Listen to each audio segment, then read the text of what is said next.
ఇక మీ భాగవతం ఇక్కడ చెప్పింది చూడు జర్సనన్న.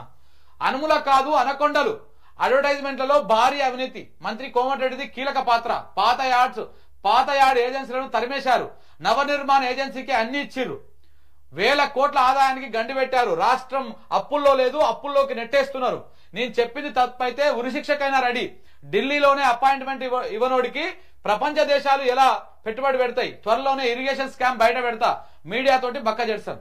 నిజంగా మొగోడు బక్క జెడ్సన్, మామూలు కాదు, చుక్కలు చూపిస్తున్నాడు రేవంత్ రెడ్డికి. ఈ నవనిర్మాణ దుకాణం ఏర్పాటు చేసింది. ఈ నవనిర్మాణం ఏర్పాటు చేసింది ఎవరు? మన అనుముల సంబంధించినటువంటి అనకొండలు. ఈ అనకొండలు అందరు కలిసి ఈ నవనిర్మాణను కొత్త ఏజెన్సీ ఏర్పాటు చేసుకోరు. ఇప్పుడు ప్రభుత్వం యాడ్స్ ఉంటాయి కదా, ఈ యాడ్స్ ఇచ్చే దుకాణం మొత్తము ఈ నవనిర్మాణం నుంచే వస్తా ఉన్నాయి అన్ని. దానికి ఎలిజిబుల్ లేకపోయినా, దానికి ఏం లేకపోయినా ఆ సంస్థ నుంచే వస్తా ఉన్నాయి అన్ని. దానికి సంబంధించినటువంటి ఆధారాలు బయట పెట్టిండు. భారీ అవినీతి జరిగింది, వేల కోట్ల రూపాయల అవినీతి జరిగింది. దీంట్లో కీలక పాత్ర కోమటిరెడ్డి వెంకటరెడ్డిది అని చెప్పేసి నేను ఆయన ప్రకటించడం జరిగింది. ఇలా జడ్సనతో రమ్మని చెప్పిన ఆఫీస్ కాడికి ఇలా ఒక ఇంటర్వ్యూ కూడా పెడతా, పూర్తి స్థాయిలో ఈ డీటెయిల్స్ అన్ని, అనకొండలు ఎవరు, తిమింగలాలు ఎవరు, ఎన్నెన్ని తింటా ఉన్నారు, ఇందులో వెంకటరెడ్డి పాత్ర ఏంది, మరి ఆయన దగ్గర ఉన్నటువంటి ఎవిడెన్సెస్ ఏంటివి, ఇవన్నీ కూడా అవన్నిటితోటి ఒక స్పెషల్ ఇంటర్వ్యూ కూడా చేస్తా. ఇవాళ రేవంత్ రెడ్డి అనుకుంటున్నాడు కన్ను మూసుకొని పాలు తాగితే, పిల్లి కన్ను మూసుకొని పాలు తాగితే ఎవరన్నా చూడరని. మీరు అధికారంలో ఉన్నారు కాబట్టి ఏమి చేసినా నడుస్తుంది, ఏ రకంగా లూటీ చేసినా నడుస్తుంది, గత ప్రభుత్వం మీద మాట్లాడుకుంటా మనం ఏం తప్పులు చేసినా నడుస్తుంది అని చెప్పేసి అనుకుంటున్నాడు ఆయన.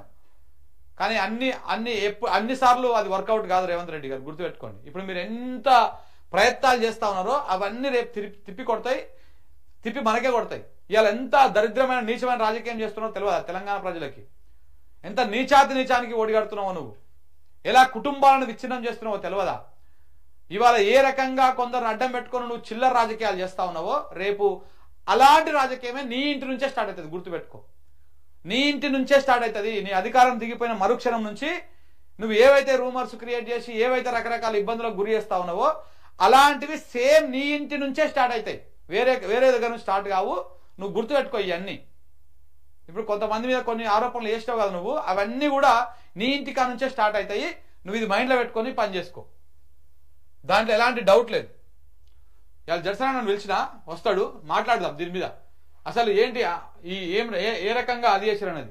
ముఖ్యమంత్రి రేవంత్ రెడ్డి కుటుంబం పైన మరోసారి బక్క జడ్సన్ సంచలన ఆరోపణలు చేశారు. అనుముల ఫ్యామిలీ కాదది, అనకొండ ఫ్యామిలీ అంటూ ఆరోపణలు చేసిండు. ఈ కుటుంబంతో మంత్రి కోమటిరెడ్డి వెంకటరెడ్డి చేతులు కలిపి రాష్ట్రానికి రావాల్సిన ఆదాయం రాకుండా చేసి వేల కోట్ల రూపాయల అక్రమాలకు పాల్పడ్డారంటూ తెలిపారు. మున్సిపాలిటీ ఆర్&బి శాఖల్లో భారీ అవినీతి జరుగుతోందని అన్నారు.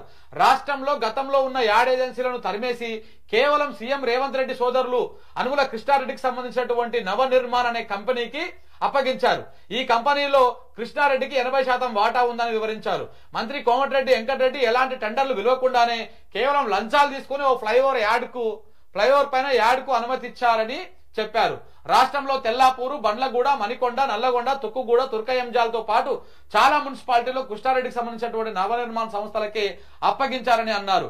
నోటిఫై ఏరియాగా ఉన్న శంషాబాద్ లో ఏడాదికి దాదాపు 12 కోట్ల ఆదాయం వస్తుందని, కానీ రేవంత్ రెడ్డి సోదరుడు సంస్థకు కేవలము 63 లక్షలకే ఇచ్చిరు. అంటే రాష్ట్రానికి 12 కోట్ల ఆమ్దాన్ వచ్చేటువంటి దగ్గర 63 లక్షలకే రేవంత్ రెడ్డి సోదరుడికి ఈ కాంట్రాక్ట్ ఇచ్చారంట. అంటే ఇక్కడనే ఎంత బొక్కబడ్డది? 11 కోట్ల రూపాయల ప్రభుత్వ ఆదాయానికి గండి పడ్డది. దీని మీద ఎందుకు విచారణ జరగొద్దు? ఈ దొంగలను ఎందుకు పట్టుకోవద్దు? వెంకటరెడ్డి ఎందుకు పట్టుకోవద్దు? మన అనకొండలను ఎందుకు పట్టుకోవద్దు? పట్టుకోవాలి బరాబర్. 10 ఏళ్ల పాటు అగ్రిమెంట్ రాసుకున్నారంట. ఈ ఒక్క ఏరియాలో దాదాపు 111 కోట్లకు పైగా ఆదాయం కోల్పోతుందని వివరించారు. రాష్ట్రానికి రావాల్సిన ఆదాయం కంటే ఎందుకు తక్కువ అప్పగించారో చెప్పాలని డిమాండ్ చేశారు. నవనిర్మాణ్ కంపెనీ పైన దాదాపు 150 కోట్ల డిఫాల్టర్ ఉందని చెప్పారు. మళ్ళీ ఆ కంపెనీ కూడా 150 కోట్ల డిఫాల్టర్ గా ఉందంట. బ్లాక్ లిస్ట్ లో ఉన్న వాళ్ళు కొత్త కంపెనీ పేరు పెట్టుకొని వచ్చారని ఆరోపించారు. రేవంత్ ఫ్యామిలీ వల్ల దాదాపు 1000కి పైగా ఏజెన్సీలు, వాటిపై ఆధారపడిన కాంట్రాక్టర్లు ఇప్పుడు నిరుద్యోగులుగా మారారని ఆవేదన వ్యక్తం చేశారు. తెలంగాణ రాష్ట్రం ఎప్పుడు అప్పుల్లో లేదని బలవంతంగా అప్పుల్లోకి నెట్టేస్తున్నారని తెలిపారు. గత ఏడాది అక్టోబర్ నవంబర్ నెలల్లో హైదరాబాద్ లో నెల రోజుల పాటు 144 సెక్షన్ విధించారని కారణం కూడా ఎవరికి తెలియదని అన్నారు. అప్పట్లో జడ్సన్ నాకు కూడా చెప్పిండు, ఓ 2 నెలల పాటు మొత్తము 144 సెక్షన్ పెట్టారు హైదరాబాద్ లో. మొత్తం దేనికోసం పెట్టిరో రీజన్ లేదు, ఎందుకు పెట్టిరో రీజన్ లేదు. ఎందుకంటే పెట్టుబడులు రాకుండా ఉండడం కోసం ఇట్లాంటి దానికోసం పెట్టిరు అని చెప్పేసి ఒక చర్చ నడిచింది. ఆ సమయంలోనే పక్క రాష్ట్రాలకు సంబంధించినటువంటి ఒక మంత్రి గారు విదేశాలకు పోతారు, అక్కడ పోయి పెట్టుబడులు తీసుకొస్తారు. ఇండియాకు మన హైదరాబాద్ కు రావాల్సినటువంటి పెట్టుబడులని అటువైపు ఎత్తుకపోతారని చెప్పేసి కూడా ఒక చర్చ నడిచింది. 144 సెక్షన్ తో రాష్ట్ర రాజధానిలో టెన్షన్ వాతావరణం ఉందని క్రియేట్ చేసి ఇక్కడికి రావాల్సినటువంటి పెట్టుబడులు ఏపీకి మళ్లించారని ఆరోపించారు. ఆ సమయంలోనే ఏపీ మంత్రి నారా లోకేష్ పెట్టుబడిదారులతో మాట్లాడి వాళ్ళ రాష్ట్రానికి తీసుకెళ్లారని తెలిపారు. ఇదంతా కావాలని చేసిన ప్లాన్ అంటూ చెప్పుకొచ్చారు. ఢిల్లీలో అపాయింట్మెంట్ ఇవ్వనోడి మొహం చూసి ప్రపంచ దేశాలు రాష్ట్రంలో ఎలా పెట్టుబడులు పెడతాయని ప్రశ్నించారు. రేవంత్ రెడ్డి మొహం చూసి 1.7 లక్షల కోట్లు పెట్టుబడులు ఎలా వస్తాయని అన్నారు. ఆయన వల్ల రూపాయి కూడా పెట్టుబడి రాదని చెప్పారు. తనను తాను ఎవరు నమ్మడం లేదని, దొంగల్లా మాదిరిగా చూస్తున్నారని రేవంత్ రెడ్డినే చెప్పుకుంటున్నారని అన్నారు. దొంగలను దొంగల్లా చూడకపోతే దొరల్లా చూస్తారని చెప్పేసి ఆయన నిలదీసిండు. మొన్న వీడియో కూడా రిలీజ్ చేసిండు. అయితే ఈ మొత్తం వ్యవహారం మీద ఈడీకి కూడా ఫిర్యాదు చేస్తా అని చెప్పేసి ఆయన చెప్తా ఉన్నాడు.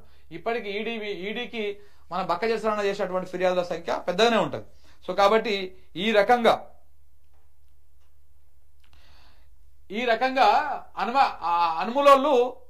అనుముల కాకుండా అనకొండ లెక్క మారిపోయారు. ఈ నవనిర్మాణ్ వెనకాల ఉన్నటువంటి భాగవతం ఏంది, దీన్ని కోమటిరెడ్డి వెంకరెడ్డి ఎట సపోర్ట్ చేస్తున్నాడు, ఏ రకంగా చేస్తున్నాడు, ఇవన్నీ కూడా ఇవాళ నేను జడ్సన్ అన్న తోటి ఇలా ఒక స్పెషల్ ఇంటర్వ్యూలో మాట్లాడతా. మీరు ఒకసారి అది కూడా చూడండి మిత్రులారా. రాష్ట్రాన్ని దొంగలు దోసుకున్నట్టు దోసుకొని తింటున్నారు, మామూలుగా కాదు. మళ్ళీ చెప్పేమేమో నీతులు బయటకు వచ్చి